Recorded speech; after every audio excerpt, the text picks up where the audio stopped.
ये कहानी है एक प्राचीन और भयानक हवेली की, जो एक छोटे से ग्रामीण क्षेत्र में स्थित थी। गांव का नाम था मृत्यु नगरी और इस गांव की पहचान उस खतरनाक हवेली से होती थी। इस हवेली का निर्माण सैकड़ों साल पहले एक अत्यंत धनी जमींदार राजेश ठाकुर ने किया था।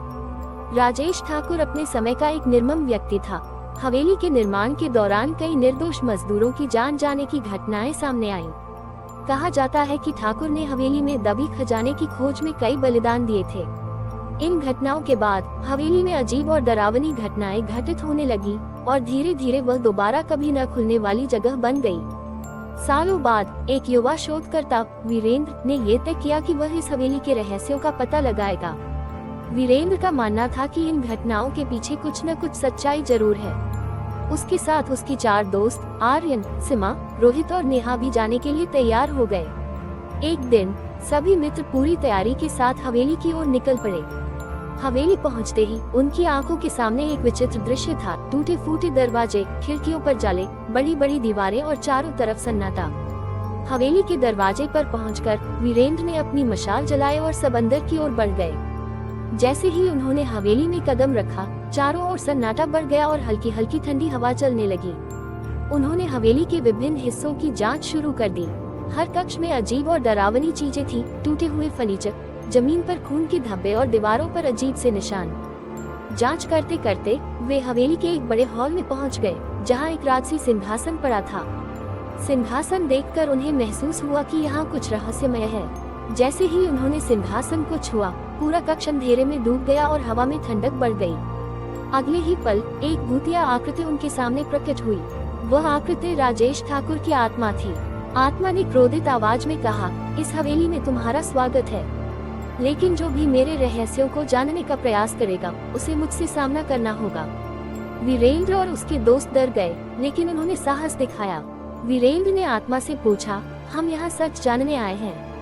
तुम्हें किसी विशेष कारण से शापित किया गया है, हम कैसे मदद कर सकते हैं? आत्मा ने बताया, मुझे मेरे कुकर्मों की सजा मिली है। मैंने कई निर्दोषों की बलि दी थी। अगर तुम मेरे हाथों मारे गए निर्दोषों की आत्माओं को शांति दिला सकते हो, तो मैं भी इस शाप से मुक्त हो सकता हूँ। वीरेंद्र और उसके दोस्तों ने आत्मा की बात मानी और ठान लिया कि वे निर्दोषों की आत्माओं को शांति दिलाने के लिए कुछ भी करेंगे। उन्होंने हवेली के तहखानों की ओर कदम बढ़ाए, जहां कहा जाता था कि उन निर्दोषों की आत्माएं बंद थी।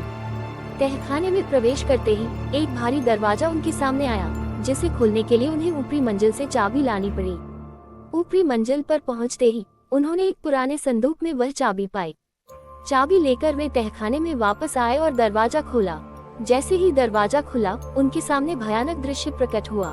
तहखाने के अंदर खून के धब्बों से सनी दीवारें, भूमि और जगह जगह हवेली के निर्माण के दौरान मारे गए मजदूरों की आत्माएं घूम रही थी। आत्माएं बहुत दुखी थीं और उनके चेहरों पर दर्द झलक रहा था। वीरेंद्र ने आत्माओं से बात की और उन्हें शांति दिलाने का आश्वासन दिया।